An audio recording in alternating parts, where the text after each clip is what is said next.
Welcome to day one. We are starting hip flexion, and inevitably that's going to work into a little bit of stretch in your hamstrings. So here we go. We're going to start right on your back. If you have discovered over the course of time there's a better place for you to start in your practice, whether it's because it simply feels better or perhaps it supports your hips or your hamstrings in some fashion, go for it. Otherwise, I'm going to invite you to come onto your back, and we're going to set up a little bit of happy baby. So traditionally, as you move your knees towards your torso, you're letting them fall nice and wide, reaching for your toes with your peace fingers. That's one option. No confetti is going to fall from the sky. So if that doesn't feel good, no worries. You can reach for the front of your shins, the backs of your thighs, but you want to start to pay attention to the sensation in your body, which you can create a little bit more of as you rock perhaps side to side. Just some gentle movement, allowing your mind to make the connection to the hip joints, to the stretch in your groin or your hamstring or wherever you are starting to feel it. But most importantly, you're going to drop your shoulders. Drop the weight of your head, and the first thing you're feeling, sort of noticing here, is that things are shifting without you doing a lot of work. So you can take the same approach in every single posture. Not only does this practice work on you while you're doing it, but for hours afterwards. So no matter what bind you have, as you tuck your knees in towards your chest, you can spend some time rocking and rolling. That might just simply feel good. Otherwise, in time, you're going to rock yourself up through seated. And however you arrive, we're going to find your tabletop. Most of you are familiar with this one. Palms underneath the shoulders, fan fingers, and you're going to start to engage your elbows. Engage your wrists. And press the shoulders down. As you draw the belly in, you start to lift and hover the knees. So we're thinking about the hip crease, right? Hinging from the hips. Keep that foundation you've set up in your shoulders. Reach your right leg behind you. Now you can do the same thing with your knee down. That's an option. Or you can have it hovering. We're going to bring that right knee, right elbow. Hold and extend. Squeeze your bum. Other side. Tap the elbow. And bring it back. One more time towards your nose. And hover. And this time we're going to press up and back and peel the hip open. So three-legged dog. You can keep reaching through the foot, or you might decide to bend your knee a little. It might feel better to widen your stance front to back of your mat, or maybe widen your palms, right? But fan your fingers. Lift from the knee. And then again, same thing. Knee towards your elbow. Nice and slow. Up and back. And bring it across. Notice how the shoulders are right over the wrists. Take it up and back. This time, knee towards nose. Round a little. We're going to step into your low lunge. Just going to pause here. Bring your back knee down. As you do that, you're squeezing into the hip.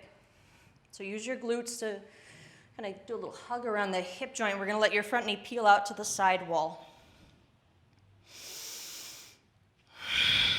So as you breathe here, start to lift your heart a little, roll the shoulders down. Right hand is a matter of comfort. So if that means that your forearms are maybe able to make their way towards your mat, that's one option. Maybe you put some blocks underneath your forearms and work a little bit deeper. But that doesn't always mean that you're getting a better stretch. Sometimes you need a more supported stretch. Some days it's that you got to ease a little in and let your body have time to kind of catch up with where your mind is attempting to bring you. And just like you did in child's pose, give this one more breath. Squeeze a little into your right hip. And then bring that right knee back over the ankle. Curling your back toes as you extend that back leg from strength. We're going to press up through standing leg split. Don't worry about the split. Square the hips, right? It means drop that left hip a little lower. Drop your head. And then we'll land right into a ragdoll. So feet come nice and wide, right? You're going to hinge from your hips here. You're going to deep bend in your knees and splay your torso on the thighs first. Okay, that way as you start to fold, then to the degree that it feels good, we're starting to extend the legs, or maybe not. Heels are a little bit wider than those big toes, so take a peek. And then you're going to drop your palms. Maybe you're reaching for your elbows. But you're finding that space where you can really let gravity make its way down the length of your spine. So one of the most important parts of the physical work in this practice is then accepting, just soaking up that deep rest. Here, a little bit of release coming down the length of your spine. You can gently shake your head yes and no. Maybe you got a little bit of wiggle happening through the hips and shoulders. And then start to walk your gaze to meet the front of your mat. You're going to walk your feet underneath you, just hips width. Inhale to a long spine. Again, deep bend in the knees and hips. And then exhale, release. Take your time. Big reach all the way to standing. Either mountain pose, or you can reach for the sky, but drop your shoulders. Engage those knees and hips, and then palms to heart center, forward fold. Just having a little more awareness of that hip hinge. The stretch in the hamstrings, plant the palms. We're going to step back into that high plank. We're going to hover the knees, right? Just like we started. So left leg extends. Keep in mind you can always bring the knee down. Same pose. But go ahead and lift. Press the shoulders. Make sure you're taking a peek up towards the front of your mat. And bring left knee in, left elbow. Take it up and back. And then bring it across. Now, huffing and puffing, wiggling is fine. Up and back, knee to nose. This time round, tuck the chin. And as you swoop up and back, we'll find three-legged dog. Right, you're going to peel the hip open. Maybe bend from the knee. If you bend your knee, just lift the knee. Squeeze that right hip, press it gently under. And then re-extend the leg. As you square the hips, bring it to that left elbow. And up and back. So we want to pause as we bring it across to accentuate, articulate that engagement in the right or left hip hinge rather. And then take it up and back, this time towards the nose, and step into low lunge. And if you got to wiggle your feet around a little, no worries. Sink the hips. As you do that, you're going to engage your glutes. Drop that back knee of yours gently. Then we're going to start to sink in. Front knee is peeling a little out to the side. Yeah, so nothing revolutionary per se. Sort of the extraordinary thing was that you decided to get on your mat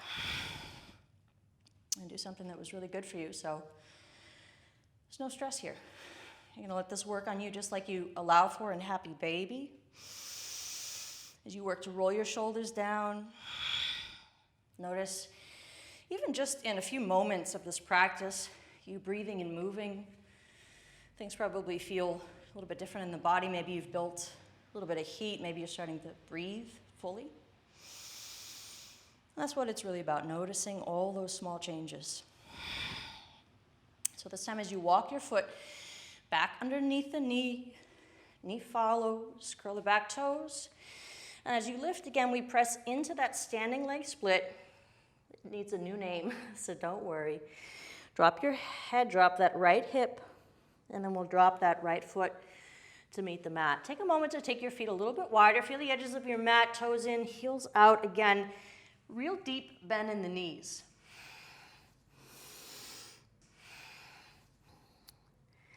Hinging from the hips, that's going to allow you to stretch higher up into your hamstrings where they connect in and around the hips. So you want to feel as though you're moving those sits bones a little up and back. Dropping the head. This time as you work heels in, toes out, we're going to sink into what's called malasana. So just butterflying the knees. Oftentimes we're cued to plant the palms and use our elbows to press the knees out. You want to do that work by yourself, so activate the hips, butterfly the knees out, press the shoulders down, and squeeze through your pelvic floor. So just again, bring your mind to the hip hinge, pause here, 3. And you start to bring your gaze towards the front of your mat, 2. And as you release the knees, walking your feet again in line with your hips, we're going to bring the tops of your elbows, your triceps rather, to the tops of your knees. So moving them as close up to the armpit as you can, knowing that they're going to slide down just a little. But as much as you can hinge, think about that forward fold. Palms come down, and we're going to take duck. You're like, what? Yes. So bring the palms down, forearms come down, right? You're hinging from the elbows as well. You got the balls of your feet, which is what you're driving from. So as you come forward, bring your gaze between the thumbs, and then slowly, as you activate those hip hinges, right? Hip flexors, psoas, iliacus, maybe lift the toes. You can still hover them, but maybe you lift them, draw the belly up and in, maybe get a little straight on smooch for the mat, and then slowly lower, press back through Malasana, and then we're gonna sink the hips. Don't break them. We're gonna come right into your boat. So instead of rounding through the spine, we wanna lift from the low ribs, we wanna lift the gaze. You can do this while hovering your feet. Your feet might actually touch the mat, that's perfectly fine. You wanna feel the hip hinge. We try to isolate that a little so that you're not over-activating elsewhere in the body, letting larger muscle groups take over. We really want to isolate that. So in fact, take your peace fingers, wrap them around those big toes like we did in Happy Baby, and now you have leverage to kind of roll the shoulders down, lift the gaze. You can stick with those bent knees. You might extend the legs, right? Extend knees, pressing a little through the balls of your feet. And then you can recline a little bit in balance. Make sure your legs are doing some of the work so it's not your arms holding you up.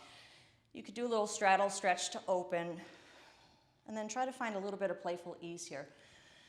So sometimes it looks a lot easier than it is. If you rocked over, fell over backwards, then rock and roll and just come back.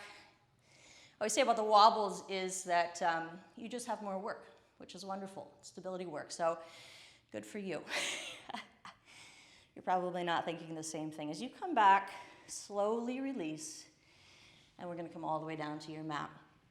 So again, just like you started, sinking the weight of your shoulders, extend the legs, and as I mentioned, the most important part of all of the physical work that you do in this practice is soaking up that deep, much needed rest, that release of all the tension. So open the palms to the sky.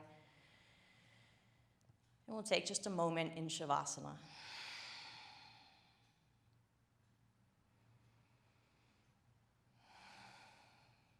So some of you may have things going on around you, but taking just a moment to close your eyes for 5 breaths.